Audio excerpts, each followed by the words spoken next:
What's up, everybody? This is Bems. And this is Ace. And this is episode 10 of Serving Up the Tea. Ace, what's tea? So, tea for me is the fact that it would seem that Djokovic completed his career Golden Slam. He won the gold at Olympics. And since then, he don't really seem to care about what's next. Or at least the end of this season.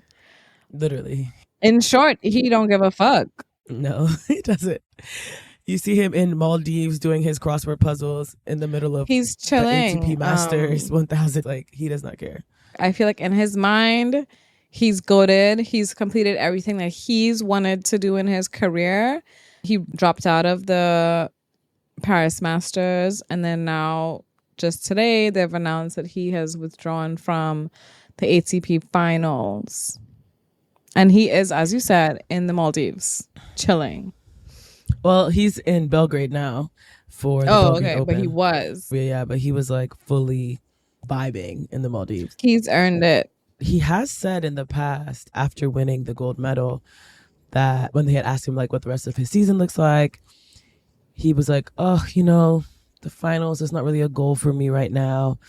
But my goals now are just spending time with my family and playing for Serbia and doing things that make me happy, whatever. But he also has said that he's not ready to retire yet. I mean, exactly. I'm sure he wants to get that last Grand Slam. What do you mean last Grand Slam? Because he doesn't have the 24. Well, I guess we'll have to wait and see. Yeah, I think because the person with the quote-unquote most is Margaret Court with 24.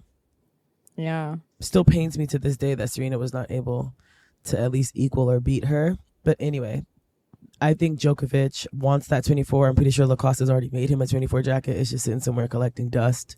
Do you remember when he had the 23 one and like it took a few times before he got to wear it? Yeah, exactly. I mean, Djoko has won this season and like finals 7 times. I think his first appearance was like in 2008. That's a long time. I don't blame him for being like, I can sit this one out. Especially as he had his whole knee surgery this year. And yeah, he claims that he's out with injury. I don't know what injury that is per se, because he just played 6 Kings Slam and wasn't injured then. But well, the money can do. So yeah, Bams, what's tea for you? Okay, so as I've said before, Sarah Irani used to be a singles player. Well, she still is. She still plays singles. I mean, she played singles at the U.S. Open. We saw her.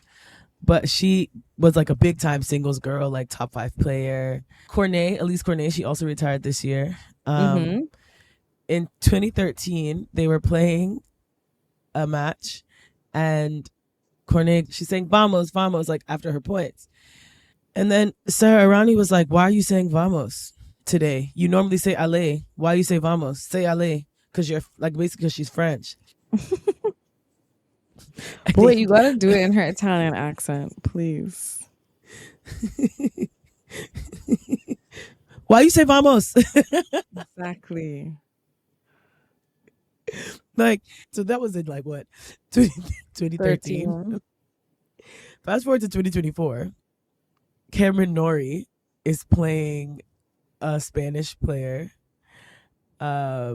And Cameron Norrie lost the first set, 3-6, I think, and was mounting a comeback, second 2 sets, and starts saying vamos to himself.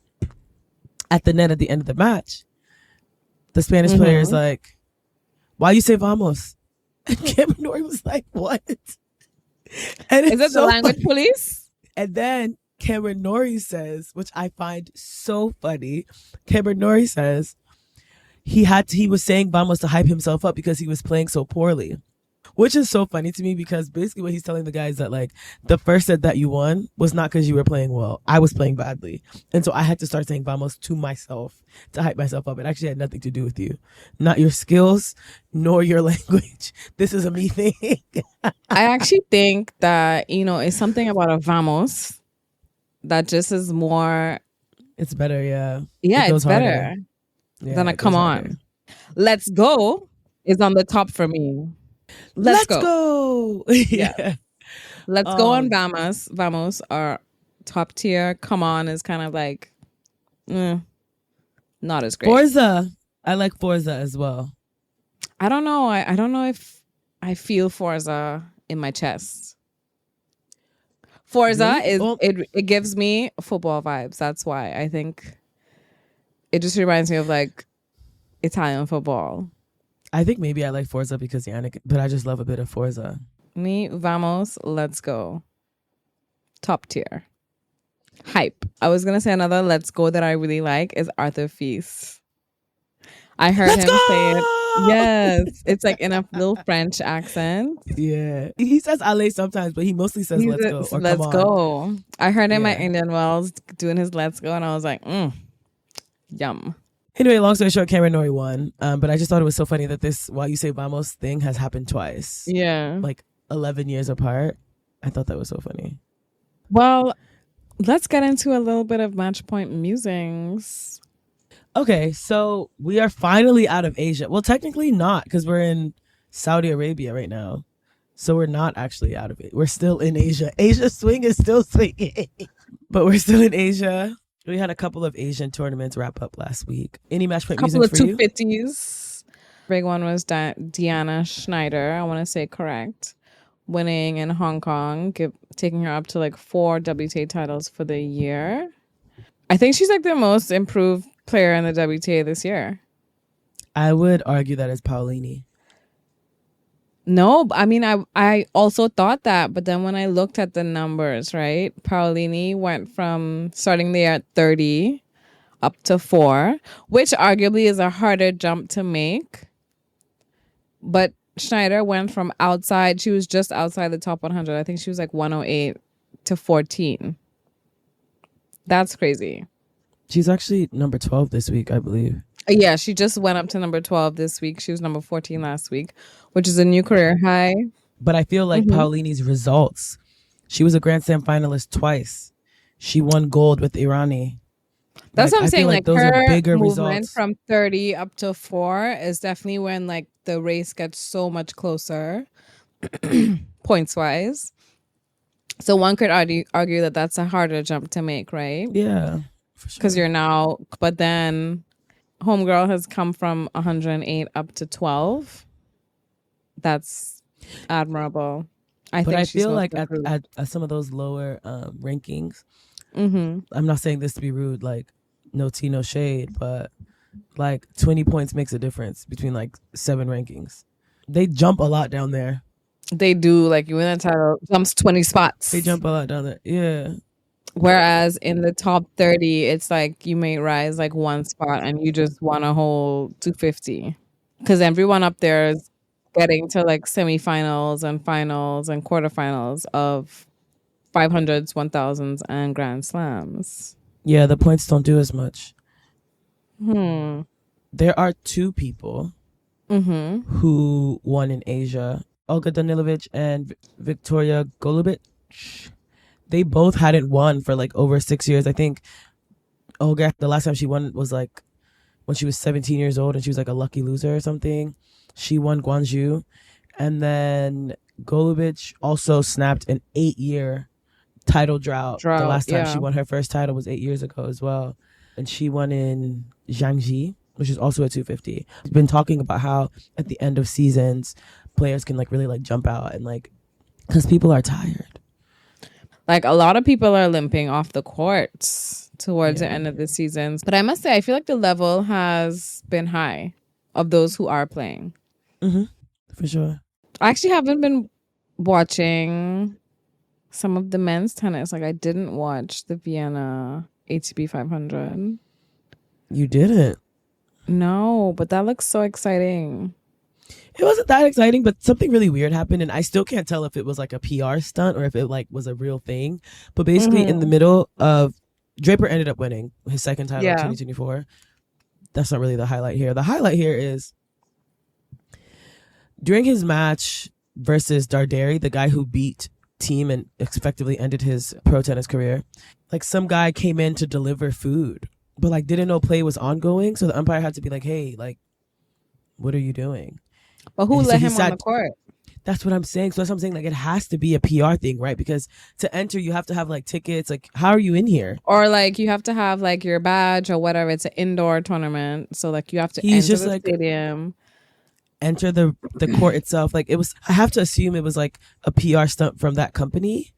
But yeah, he came in like a bright orange shirt with like food, and then was like walking around while play was going on. The umpire was like, "Please sit down," and then delivered the food and left. And I was sitting there thinking, Wait, who did he deliver the food to? somebody in the stands. I thought maybe I thought that like, was do you remember when Sloane asked for food and her coach handed her sushi? yeah. I thought it was maybe for one of the players. I was locked in on the Swiss indoors in Basel though, because Giovanni Pesci Pericard was unstoppable.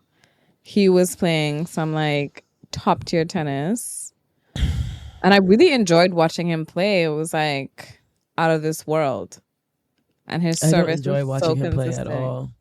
Why? First of all, I've come to realize that I actually don't like the one-handed backhand. I think I hate it. I'm not gonna lie. I don't That's so think I like it at awkward. all. Yeah, like I really don't like it. I think that's the first and foremost thing that I have to come to terms with. It's hot when Grigor does it. It's hot when Federer does it. I hate when Tsitsipas does it. I hate when that girl does it. Golubic, I hate watching her play. Stop that. Two hands on racket. But Please. no, I I don't like like it. Giovanni's one hand backhand. I agree with you. Generally I hate to watch Tsitsipas play tennis. He's just so Fair. annoying on court. Yeah. So okay, usually for me, having a one-handed backhand as a guy is like, it like puts you up there like, okay, you're like a real tennis player. Like Grigor, classic tennis player. And then once you put the one-hand backhand in there, I'm like, wow, total player. So I liked to see that Giovanni had like other tools in his arsenal for sure, but I don't find his tennis enjoyable, honestly, because like, for example, Ben is a serve bot too, but I enjoy watching Ben play. It's exciting to me. He's so I can't really exciting. I can't really make head or tail of Giovanni's personality. So I think I'm just like missing that element. Like I just don't enjoy watching him play. I know that's a bit like hypocritical coming from someone who likes Yannick Sinner because Yannick has the personality of sliced bread. But Cardboard. listen, nothing away from Giovanni. He beat Auger Aliassime, who was the defending champ. He beat Shelton. He beat Shapovalov. He beat Ruin, all without being broken. That's insane. Like he is currently the #1 service leader in the ATP. Which is crazy because he hasn't even been around like that long. Like, do you know something else? Ben Shelton did an interview recently where, you know, people have noticed that his average service speed has reduced. And he's like, he wants to conserve his arm. Like it's not possible. It's not sustainable to be serving that fast all the time. I wonder if, because this is like kind of a really breakout year for Mpechi Parkard, if he's going to come to that realization too, that depending on your serve so heavily may not be sustainable in the long run. In a field where people are really like varying their arsenals and the shots that they choose to play and stuff like that, I think he's going to have to, you know, incorporate some variations. Because, for example, he hit a 241 kilometer per hour serve, and Shelton was able to get a return off of that. Do you know what I mean? I think Shelton being able to return the super fast serve is because if it's fast and badly placed, someone can return your serve. Speaking of Shelton, though, the quarterfinal he was playing Rublev. I don't know if you saw this, the fog thing. Did you see that? Yes, and he was What? fanning it with His towel, because he wanted to play, because basically like they had already finished warming up and it was time to play the match, so he like didn't want to get cold. Rublev is just sitting there watching him. He takes his towel and is like trying to like fan it, and then Rublev goes, "You missed this side." But why was there fog indoors? They used it for the walkout thing, the smoke in the tunnel. And then it got into the stadium and like didn't go. production did not think about that. Yeah, Okay. so that was the last time we saw the smoke during the walkout, though. They didn't do it again. Yeah. My only match point musing from the Paris Masters in Bercy, because Humbert and Khachanov at the end, and I'm going to ask you what you think about this, because I didn't really agree with Khachanov's position. So basically, Khachanov gets injured, quote unquote injured, in the third set. And so his movement is limited. So he says, Humbert is a Frenchman, the number one Frenchman, playing in front of his home crowd and is playing to be in his first Masters 1000 final. So he's winning points and he is happy. He's jumping around. He's celebrating. At the net, Khachanov basically tells him he has no class. What he was doing was very ugly. So in his post-match interview, Khachanov doubles down on this and is like, he would congratulate him if he behaved like a normal person, that he spoke about how Grigor was exhausted the day before in their match and he wasn't injured, but he wasn't jumping and shouting, come on, after every point because, you know, Grigor was obviously not his best self. So he felt that Humbert was doing the wrong thing by celebrating. But my thing is, if you're so injured and so hurt that the other person shouldn't celebrate, retire from the match. What are you doing here? Because you can't expect Humbert, who's on the precipice of his biggest in front final, of his home crowd, to be doing demure crazy and mindful. Yeah, to be demure and like, no way. I didn't think that was fair at all. Especially because I feel like these players have very personal relationships with Grigor. That's between you and Grigor. Do you know what I mean? Like, if you don't have the same relationship with Humbert and you feel like he's not treating you the same as you would treat Grigor, I don't think that's a fair comparison at all. Yeah, I mean, he basically was just like, okay, we'll see you next time, basically, kind of thing. Like, was how he signed off his match. His like, is that a threat? about it. Low key, he was like, okay, you want to celebrate while I'm on the ground? Okay, see you next time. It was kind of giving sore loser because you rode through your injury and then came to complain about, I don't know. I mean, his name is Karen, so, you know. Yeah. It's really unfortunate, though, that was the end of the Masters 1000. They didn't end up playing the final, so there wasn't a winner. So we just have to. Wait, why didn't they play the final? What? Why didn't they play the final? No, they did. Zverev won, but you know. Pimpawa, you are confusing me. I'm like, I definitely saw a final being played. What? It was so painful to watch, though, because what? Did you see? You know how usually we do who gonna take out Zverev? This was me every single round of this Paris Indoor Masters. And nobody took out Zverev. It was tough. Because especially he lost badly. Yeah, and in front of his, like, the home crowd thing then makes it feel even worse, right? Because everyone's, like, really rooting for you. The expectations are so high. And I have a feeling that not many people were rooting for Zverev in that crowd.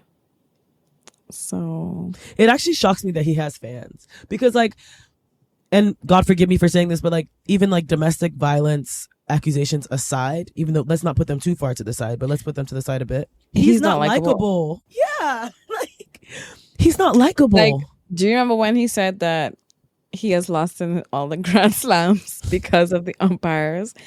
It's like, no, sir, you're not a great tennis player, so you have no Grand Slams.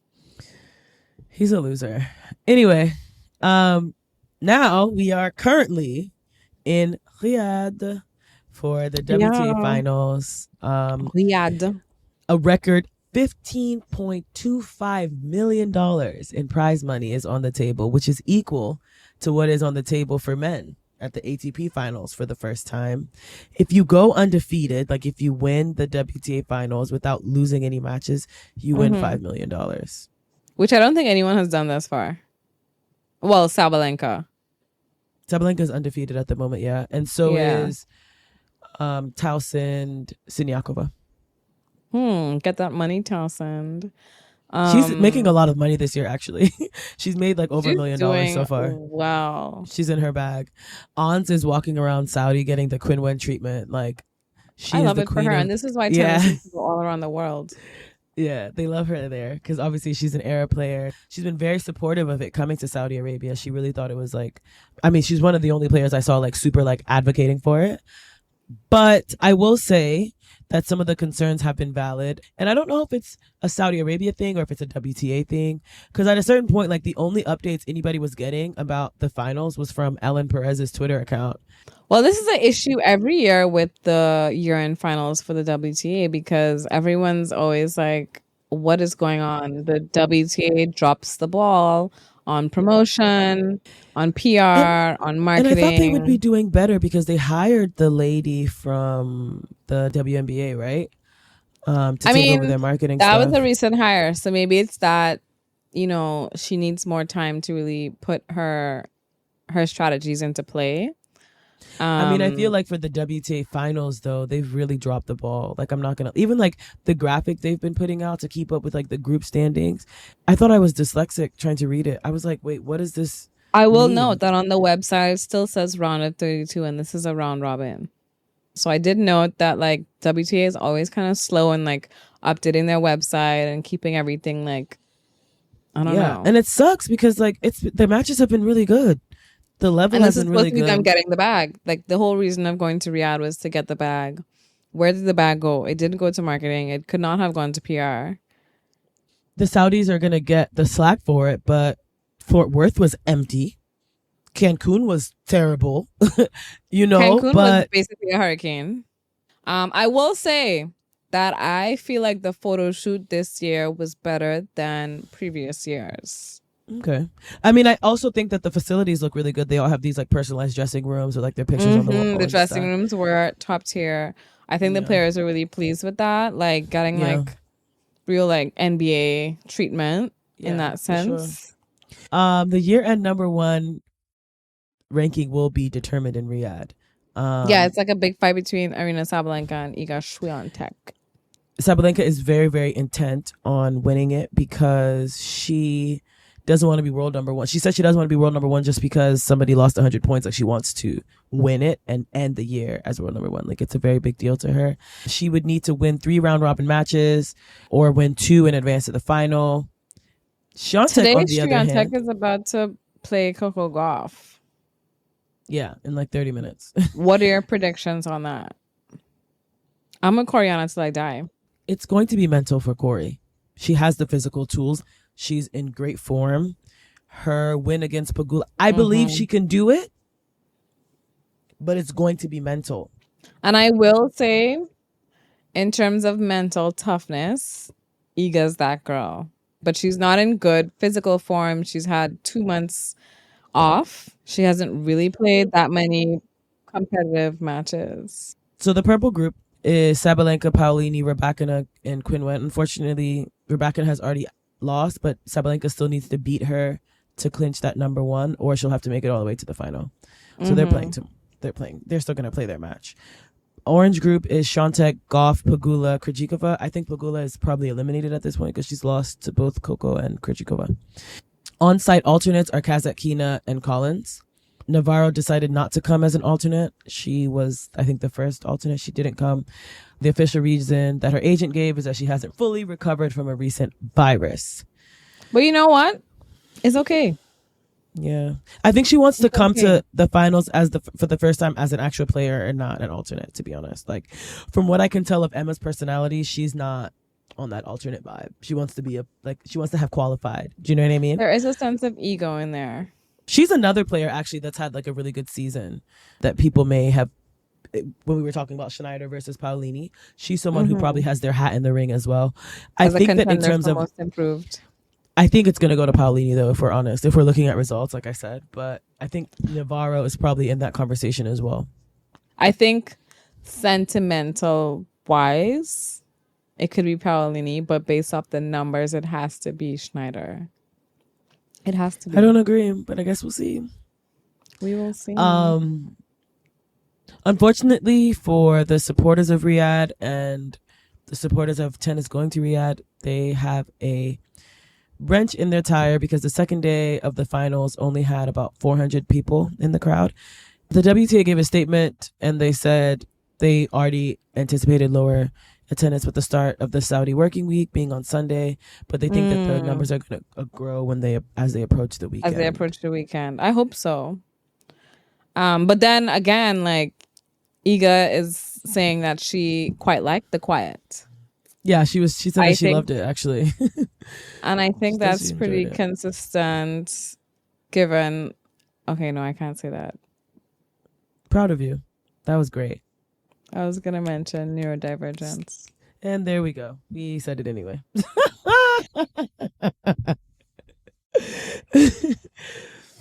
let's get into some doubles trouble in Riyadh. So the green group is Kichenok and Ostapenko, Sue and Mertens, Martinez and Perez, Siniakova and Townsend. Then in the white group, it's Dabrowski and Routliff, Arani Paolini, Dolahide and Krauchek, and Hao Qing and Kurtamatova.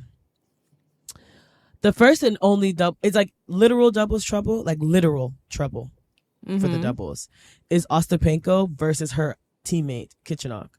They were playing Siniakova, Townsend. It was the match tiebreak thing to 10 that they do after one set all. Kichenok missed a shot that was like super easy. And Ostapenko was like you could like steaming, pissed. They ended up losing the match. You know, usually you like wait for your partner before you leave. You get your stuff together. She grabbed her things and left Kichenok on the court by herself. That's my girl. Not too much on my girl. She's very badly behaved. Some emotional regulation will do Ostapenko very well. But I feel like that has to be some kind of off-court issue, because I can't imagine you've signed up to play doubles with someone and you're not like working as a team on court. It has to be like something off court that's seeping into their on court relationship. I think because you're working against yourself if you're like demoralizing your partner, right? And that's what the commentators kept saying. They kept being like, "Yo, you're like Kichenok is like obviously feeding off of your vibe, her vibe, yeah." And it wasn't good. It was like you could tell she was upset with her. I mean, the good news is, but I also think that she was upset because they're the number one seeds coming into this, and they've lost both their matches. How are they the number one seeds? I don't understand how doubles works. I would even question how did they choose who's gonna be partnered with who? What do you mean? Because doubles, the rankings are individual, even though you play as a team, right? They have the individual ranking, but there's a team leaderboard for doubles.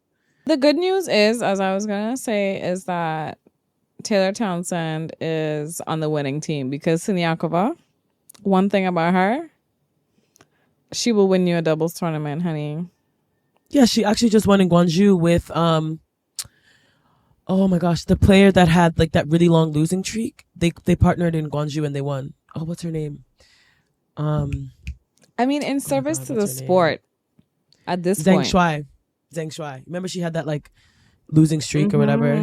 They and partnered. She went on a crazy winning streak. Because I told you that she was doing really well in doubles, even though she was losing. She had that long losing streak in singles. Yeah. So her and Siniakova won in Gwangju. All that being said, let's step into the players' box. I think I'm going to take up tennis coaching as my new profession. Oh, really? Yeah, Matteo Berrettini needs a coach. So. Oh, naturally. It should be you. Yeah. Okay, so if you were Matteo Berrettini's coach, what's the first thing you're working on? I don't think it's appropriate to say that on the podcast. Okay, moving on. Second thing? Because the first thing I'm working on. Okay, what's the second thing? His legs are too small. Yeah, that might be a limitation. Like a physical limitation. His legs are too small. Like it's only so far they can go. His legs are too small. Like, but then a Kenyan distance runner will beg to differ. You know what I'm saying? Like they be small as hell and they run for hella long. Yes, but do they have to swing tennis rackets and pick up balls and serve and drop shot and volley? No. Yeah, different sport. Okay, so Bams is Matteo Berrettini's new prospect coach. Thank you. So last episode we spoke about all the different changes that the players are making with their coaches. And now we have a few comments coming out from the players since they've had a few weeks of working with them. We also have a new hire. Oh yeah, which one? We're back and I hired Djokovic's old coach, Goran. I thought that was so great. He said he's very excited to work with her. He said that obviously after coaching Djokovic, like he couldn't just coach anyone, and he wanted something completely different. So he likes her personality. He likes her work ethic. He's really excited. They're not working together right now at the finals. They're going to start in the off season and then make their debut at Australian Open, which, as you know, is Djokovic's favorite tournament. So I'm interested to see how his influence helps her progress there. Yeah. I'm excited for her because she was having a really hard time. And she spoke about the split with Vukov, obviously, because people have been, like, everyone is saying he was abusing her. She said she's heard the rumors going on. She said, we just parted ways. Great results over the 5 years. They achieved a lot. She reminded everyone that when she started with him, she was in the 200s. She wasn't, even a top 100 player. And she just said it's time for a new chapter in her career. She wants to make a next step. It's a big change, but she thinks it's going to be a good one. And she wishes him the best. So she doesn't address the rumors. She doesn't say they're not true. But she said she wishes him the best. Swiatek spoke about working with Wim Fissette. You know, she kept saying that she wants a non-Polish coach. Now she's talking about, I've been speaking Polish my whole life, so I'm learning new vocabulary. I can imagine that's like a huge switch, but then maybe it's going to like get her brain working in a different way. Yeah, she said she's all of that will add to like the new way that she's going to approach tennis with this new coach, because just a language change is huge. In the ranking recaps, we have Jack Draper is now a top 15 player. He was 91 a year ago, so he's done very well. We also mentioned Diana Schneider is up to 12. Petchy from 108, since we do them before and after. Not too much on my girl. Okay. Sorry. Yeah, Petchy Pericard is up to 30 from 205 where he started the year. That is crazy. That one is crazy, I have to say. He might be most improved. Actually, he definitely is most improved on the men's side. I would probably be him or Jack Draper, yeah. But no, it could never be Jack Draper. Okay. 205 outside, he was playing challengers and he just won a 500 tournament. That's crazy. True. I think he's won another tournament. He won a 250 or something this year, no? He won a 250 and then he just most recently won the 500 that he played. Stefanos Tsitsipas is going to finish the year outside the top 10 for the first time since 2018. Yeah, has he hired anybody yet? Or since he fired his dad? He's going to stick with the coach he's been working with, Dimitri something. I can't pronounce. It's a very Greek last name, but I can't pronounce it. It's all Greek to me. The Greek last names are different, I must say. They're very Greek. Yeah. Grigor Dimitrov is going to finish in the top 10 for only the second time in his career. The first time was in 2017. We love Grigor. Yeah, I'm happy for him. What's next? Court Couture is up next. Let's first start in Hong Kong, round 2. Jean came on court with her tag still on her shirt. And like at the net, you know, when they do the picture, all you see is her opponent trying to catch her and take it off for her. Because you know they wear a new thing every day. Sometimes multiple in a day. She forgot to take the tag off. I thought that was so funny. I was like, yeah, it happens to the best of us, girl. Don't worry about it. It's very annoying when that happens. You're like, what is sticking me? And then people think you're gonna try and return it. It's all too much. It can be. I'm always like, wow. I hope people don't think that I was like doing this on some budget trying shit. To take this like back. Yeah. It was an accident. Taylor Fritz is blonde, and I didn't mention it last episode because I couldn't tell if it was like AI or if it was like gonna last. But he's fully blonde. Looked fake. It looked fake at first. Joining a long list of ATP players, former and current, that have bleached their hair blonde. Starting with the one and only Roger Federer. Followed close. He had a bleach blonde moment that was very interesting. Followed closely by Carlos's coach, Juan Carlos Ferrero. When he was playing, he had a bleach blonde moment as well. Fabio Fognini with his bleach blonde moment. Casper Ruud has done it. Tahanasi Kokonakis has done it. And so has Dominic Thiem. It's like a rite of passage, low-key. And then Kyrgios used to have like that blonde mohawk thing. Is there anybody on that list that shocks you?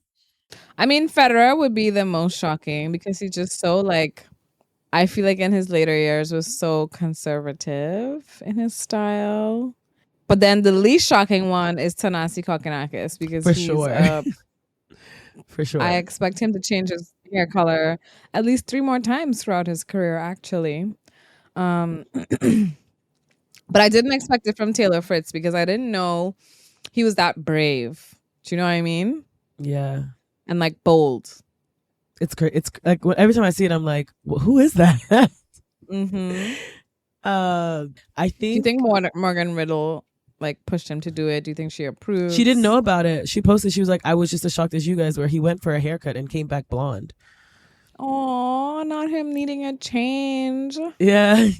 He said it was like an intrusive thought and he just did it. She had no Oh, I idea. love that for him. They say he has social anxiety. Yeah, and can't like do his own Starbucks order apparently. They were doing the TikTok thing, and he was like, "Suspect is only famous because of her boyfriend." he said suspect made tennis her whole personality but can't hold a racket. She's able, and she was like, "Yeah, and what? And what now? Now what? Yeah. I love that she's able to laugh about herself because it's like people have definitely criticized her and like all the wives and girlfriends of the tennis players, I think. And the fact that she can laugh about it and just be like, yeah, who cares?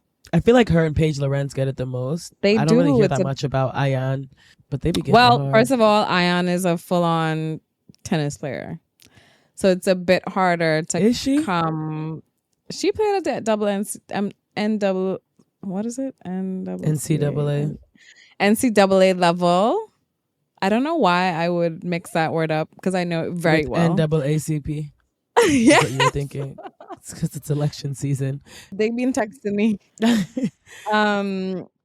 But yeah, I feel like Ayan gets less criticism because one, she's actually a tennis player. Even if she wasn't a professional.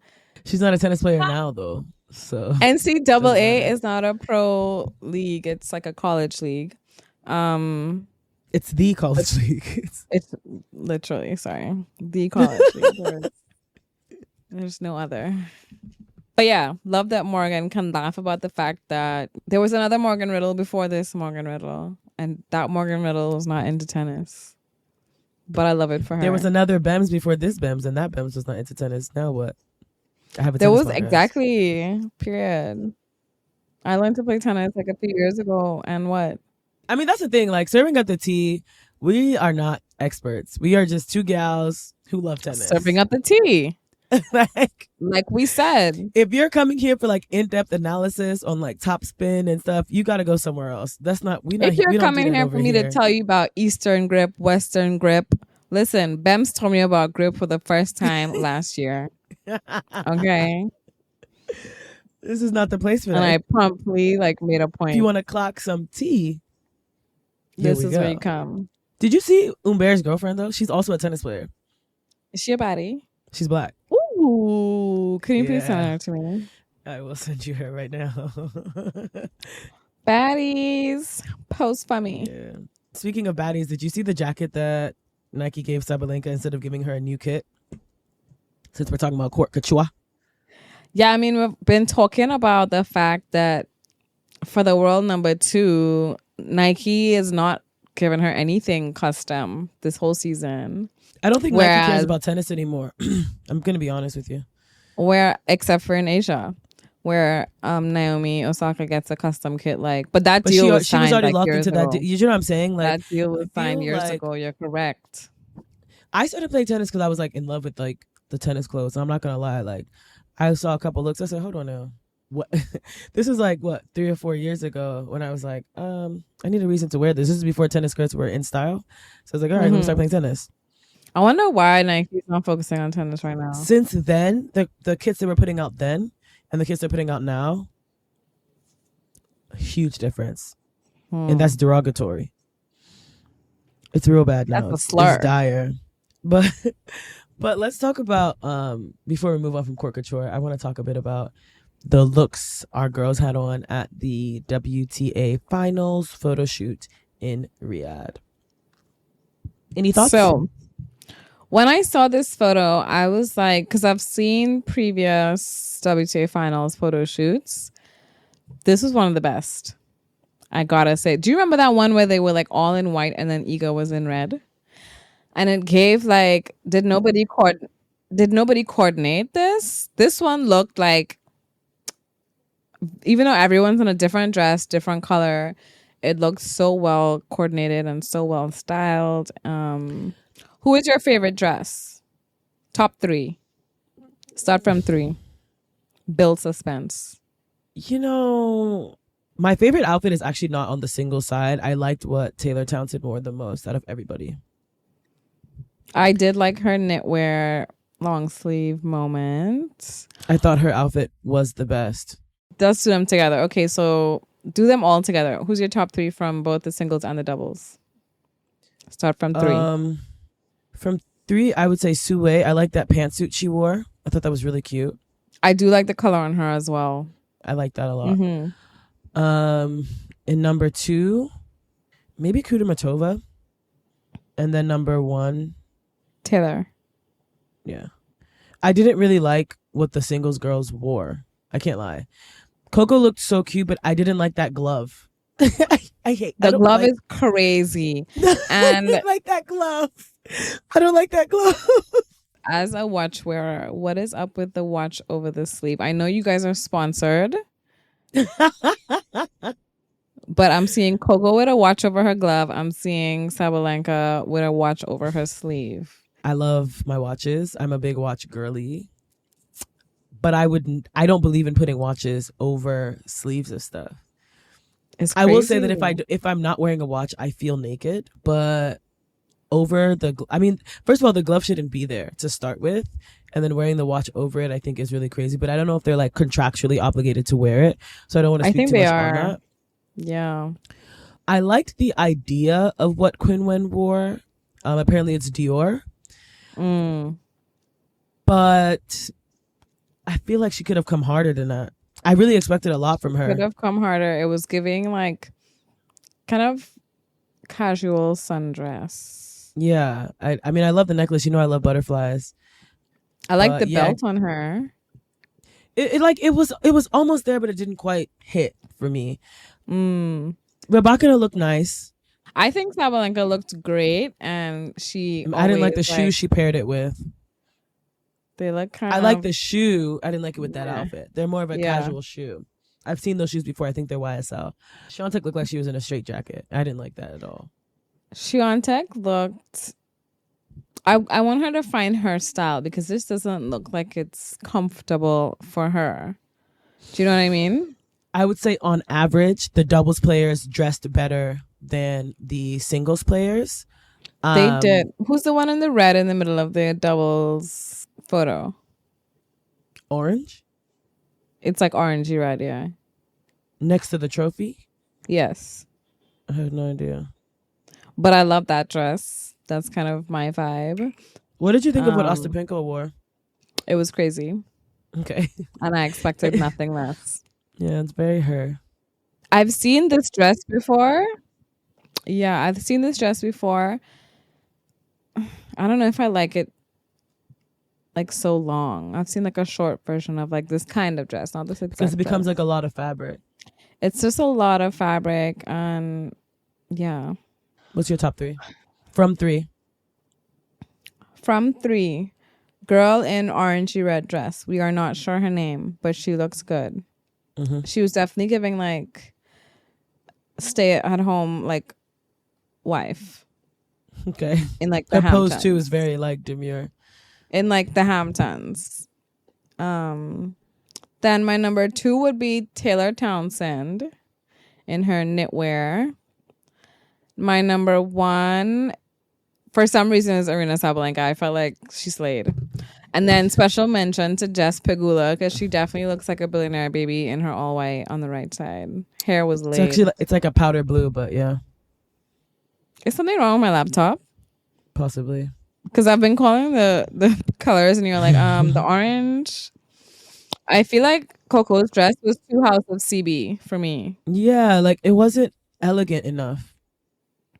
But she's young, enough. So like, it's like she's young. I think the dress would have been fine without that bionic arm thing she had going on. Honestly, if it just stopped at that one shoulder and came across, I think that would have been lovely. It would have been fine. The arm was really not necessary. Her makeup 8, hairstyle 8, jewelry 8, but But it's also the kind of jersey material. I haven't seen it up close, but It's the same jersey material that Sabalenka is wearing, but in a darker color. I feel like Sabalenka's dress needed to be longer. I also don't think that the shoulder thing is flattering for her build, personally. I think Rebecca looked very elegant, but it was a bit She boring always to me. does, I think that's just her as a person. Yeah, Very elegant. But in all, I think the photo shoot this year was much better than previous years. No, for sure. And then Arena did that TikTok with Ika, and she did a TikTok with all the girls walking by. It was very cute. She's like getting them fun. She's making everybody extroverted like her. She's the number one that tennis needs. Ika was talking about the TikTok, and she was like, "It's the highlight of my career." I was like, okay. I think they enjoy that she brings fun to the court. Just today, Sky Sports was like doing like an segment about her, and she was like nearby practicing, and she walked over. She said, "I heard you talking about me." She's just so fun. Any networthy news for you? So, the Six Kings Slam, where everyone was paid a ridiculous amount of money, the most prize money ever in tennis. $6 million for the winner. And Yannick Sinner came out to say that he didn't go to Saudi Arabia to play for money. I understand that he's been under some stress with the media lately, given his situation. But I felt like that was just a dumb thing to say. And then Carlos came out and was like, just more real about it, and said, well, I'd be lying if I said it wasn't about the money, because that's why we play professional tennis. It's our job. And so the money was definitely a part of it for him. And I just felt like Yannick is becoming a bit disingenuous, because I guess he's more and more scared to speak because he's been under such scrutiny. But yeah. Yannick is making it difficult for his supporters. Very difficult. It's like, if you would, it's obvious that you're lying, right? Like, you're lying. $6 million. If you could lie so easily about something that like nobody actually really cares about, like nobody would cares, care, because nobody would fault you for saying that you went there for $6 million. Because what else are you going there for? What else are you going there for? You're flying all the way to Saudi Arabia to fly back to Bercy, and you're telling us that it's not about the money. Don't do that, because then it calls into question your integrity and your willingness to be honest. Mm-hmm. Yeah, I thought that was pretty silly. But I did appreciate that Carlos was honest. I find that Carlos is like, I don't know, like if somebody ever came out to be like, oh, Carlos is like a liar, he's rude, I find it so hard to believe, because he's just so, he's honest. He seems very much himself. Networthy news for me is our baby boy Feast wins the 500 bonus pool and gets an extra $615,000. This comes because he won the most points on the 500 level in the season, a quarterfinal in Barcelona and Halle, semifinal in Basel, final and title in both Hamburg and Tokyo. The other people that won in this pool is Sinner, who got $310,000. Daminar got $205,000. Draper got $130,000, and Humbert got $80,000. It's so funny that like Humbert and Feast like don't actually do that well at like the bigger tournaments. I think Feast's best result is maybe at like the 500 level. Yeah. No, at the like you mean level. Okay. And like Grand Slams and stuff, but they kill it at the 500s. It's like very similar to Kazakhina on the WTA, right? They're basically both top 20 players, Feast and Humbert, because of their success on the 500 level. And I think that maybe the WTA should look into something like this. I mean, obviously, the WTA is not at all in the same financial position as the ATP. I was going to say, they don't got the money to give no prize. And maybe that's why this merger could be beneficial for them. Or maybe the Saudi investments may be beneficial for them, because then instead of stripping points for non-participation, they could rather incentivize players by giving them these bonus pool options. Because, for example, if they have this on the WTA side, Kazakhina would be going home with another $615,000. Yeah, she's a 500 queen. Like people always say, oh, you catch more flies with honey than vinegar, right? Like you may get more players playing if they're gonna be winning extra money, rather than scaring them that, oh, you're going to lose points if you don't play. Do you know what I mean? Mm-hmm, and that could be something that if they get the investment, if they get the money situation sorted out, that should definitely be something that the WTA, I think, should look into. Yeah, now that you mention it, them penalizing people for missing tournaments, it's giving broke. rather than giving prizes for, do you know what I mean? It's giving broke, and they should stop that behavior. What else did I want to say? Networthy news. Oh, so Hall of Fame inductee Sharapova was on the ballot. She's being inducted. I was listening to the Body Surf podcast, and they were talking about how this year, for the first time, there was a footnote on the ballot about her doping allegations, because it is the first time that somebody who was suspended or caught doping or anything of the sort has been on the ballot. And so it was like a test case, essentially, as to what's going to happen in these situations, because Sharapova is a 5-time Grand Slam champion, career high ranking of world number one of 10 women to achieve the career singles Grand Slam, 36 career titles, and an Olympic silver medalist. But she also was suspended for using a banned substance. So it's like she has this illustrious career that is 1,000% worthy of being in the Hall of Fame, but she also has this blemish where, if anybody isn't aware of what happened with Sharapova, essentially there was a drug that she had been using for 10 years that became banned. It was banned in January. She didn't realize it and then tested positive for it. She claims that no one on her team or herself knew that the drug had then been banned. This is a drug that is supposed to be used for heart conditions and stuff, but it has also been shown to help with recovery times. It's called meldonium.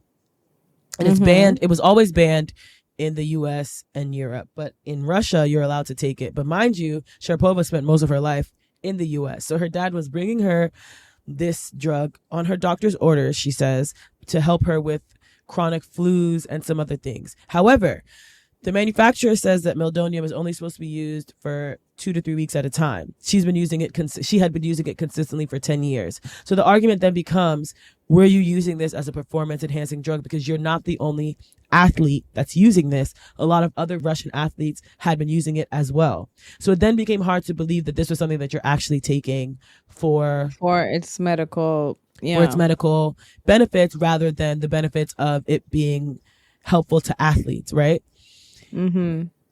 She appealed. They came back to say she didn't use it as a performance enhancing product, but for medical reasons. So her ban was reduced from 2 years to 15 months. The court ruled that there was no intent to violate the new regulations. And they said, under no circumstances, therefore, can the player be considered to be an intentional doper. But they did put that she had intended to conceal her use of meldonium, because, you know, as an athlete, you're supposed to report the drugs and stuff that you're taking. She never reported that she was taking that drug until it showed up in her thing. Anyway, I say all this to say, she was successful in her induction to the Hall of Fame. I wonder if that's going to apply to other players who may have had illustrious careers. Yannick Sinner. And I was about to say, about you looking into the future for Yannick. Will they be able to get into the Hall of Fame with these sort of blemishes on their record? Because it was a huge deal when it came out with Sharapova. It was such a big deal. I wasn't even that into tennis then, and I remember being in such a huge deal. She's definitely one of the sport greats, and I feel like, while integrity in sports is definitely like top priority, it's also like, it's nuanced. And the fact that the substance had not been banned, and so yes, people were abusing it because they knew that it was beneficial to athletes. Once it became banned and she said she didn't know, that's kind of hard to say like she was intentionally trying to break the rule. Anyway, it's all in the past. She's been inducted now. She's now a Hall of Famer, which is good news for Simona Halep. Different. I don't think it's going to be the same vibe for Simona Halep at all. She's not as likable. She's just not. I mean, Sharapova wasn't likable either. Well, she said she didn't want to be friends with anybody on the tour, which is what Quinn Wen said the other day too. Baddies. Quinn Wen said the same thing the other day. She was like, I have people outside of tennis to be friends with. I don't want to be their friends. I love that for her though. She said there's enough friends for me to make off the court. In terms of beating the allegations are beating her. I don't think so. I think she came back to say like, yeah, and what? I don't want to be your friend. All right. And in other Networthy news, Nick Kyrgios has announced his return. I've had such a fun time with him as a commentator. And he said he's coming back and he thinks he can win a Grand Slam. I hope he said he has to win a matured. Grand Slam to shut down his haters. His haters, yeah. I hope that the haters are enough motivation for him, because I do want to see him win. I just wonder if he's gonna come back as party boy Nick Kyrgios, or if he's actually gonna, like, you know, be an athlete, warm up, train, have a coach, the basics. I don't think he's gonna have a coach, but he's kind of like the Kanye of tennis. Kanye cannot be managed. Kyrgios cannot be coached. Do you see what I'm saying? I love the parallel. And I think you would love that too. Kyrgios, wherever you are the Kanye of tennis. Speaking of rappers, Tyler the Creator shouted out Coco Gauff in his new single, Thought I Was Dead. And the line is, sorry, mom, bitch, you ain't Coco Gauff. You can't serve me. It was irritating, though, because in the video, he didn't do like the service motion. When he said, you can't serve me, he did like a forehand or a backhand motion. And that like irked me a little bit. That's so cringe. Yeah, like it bothered me. He's like, very cringe. You know, yeah. Because have you watched Coco Gauff play? Do you know what the serve is? Yeah, like it bothered me a bit. But I mean, that's what it is when you're like an athlete that transcends. You know, she's on the Wheaties box. Serve or no serve, she's like out there. Speaking of transcends, Venus posted about the anniversary of starting her pro career the other day, and in her post she tagged Serena, Coco, and Naomi, and I thought that was so cute. But also, what about Sloane? Justice for my girl Sloane. I will not stand for this. Find me a seat. Why did she do that to her? She tagged Serena, she tagged Coco, she tagged Naomi, and did not tag Sloane. The Black girls getting tagged. The Grand Slam winners, and she did not tag Sloane. Who is a Grand Slam winner? But anyway, exactly, 2018 U.S. Open, no? Period. Let's talk about what's next on tour. Well, we're in Riyadh. We'll be wrapping up Riyadh. The Riyadh singles champion, as I mentioned, is going to win no less than $4.5 million.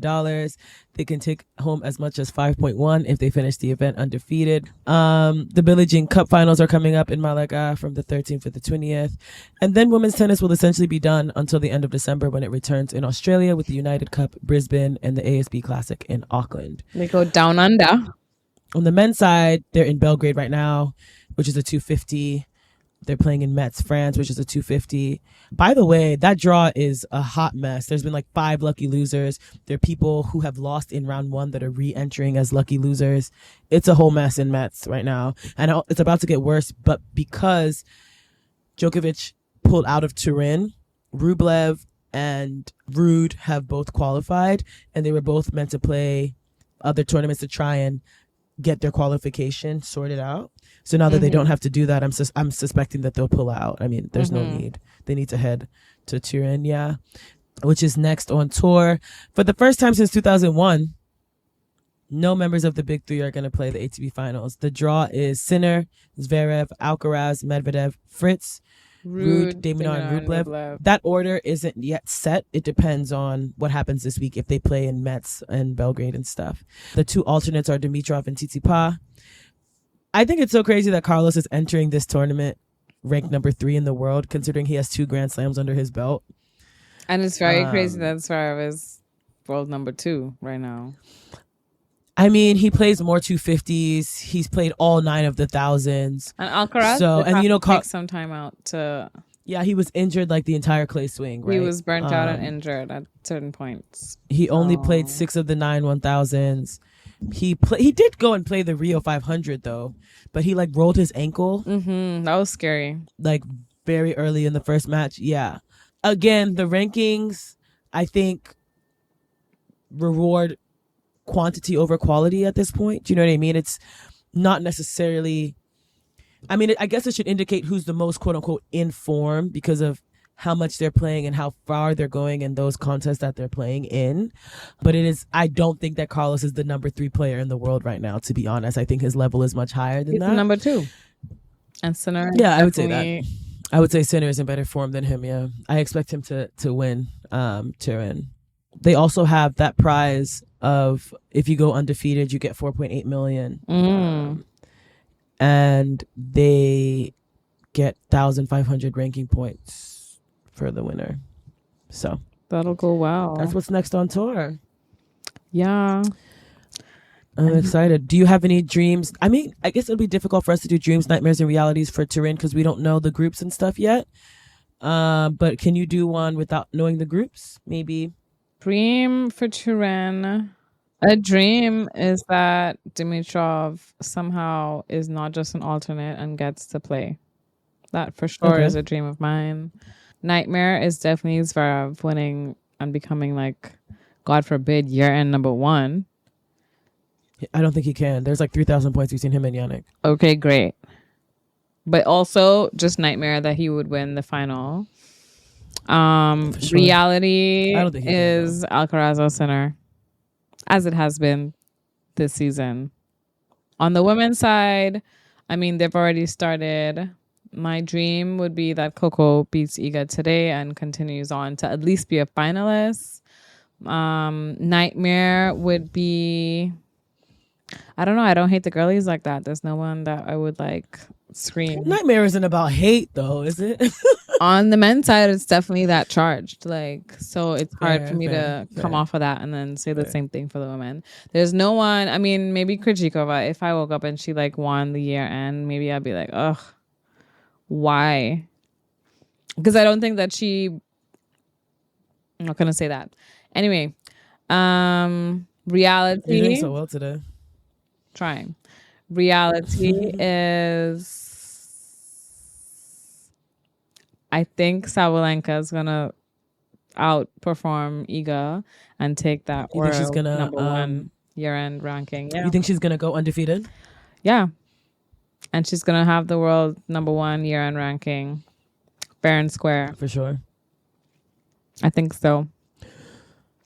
Okay, so for me, Turin dream is for Carlos to win it. I'm sorry, I just need him to overtake Zverev. Like he can't finish the year at number 3. Like love Yannick to bits, but I'm sorry, my dream is for Carlos to win. That's fair. Nightmare would be shared with you. For Zverev to even make it out of the group stages is going to stress me. I don't want him to make it out the group stages. That's a nightmare for me. Reality though is I think Sinner is taking it. I'm sorry. Well, let's be honest. Taking it. Let's be honest. For Riyadh, dream would be for Coco to win the whole thing, actually, to make it to the final and win. Nightmare would be for Swiatek to win. I don't care. Beat me up. I don't really like Swiatek, and I'm not gonna apologize for it. Sorry. It is what it is. Nightmare. No, I said nightmare. Dream. No, reality is that I think Sabalenka is gonna take the whole thing. With her self belief these days is insane. So like, I think she's taking it. Sabalenka's on some like spiritual transcendent shit. Like she's like, I'm above she it. She all. is the tiger. Yeah, she's above it. Tiger. So yeah, that's it for me. I think that's Game Set Chat. That's Game Set Chat. See you guys in 2 weeks. Au revoir.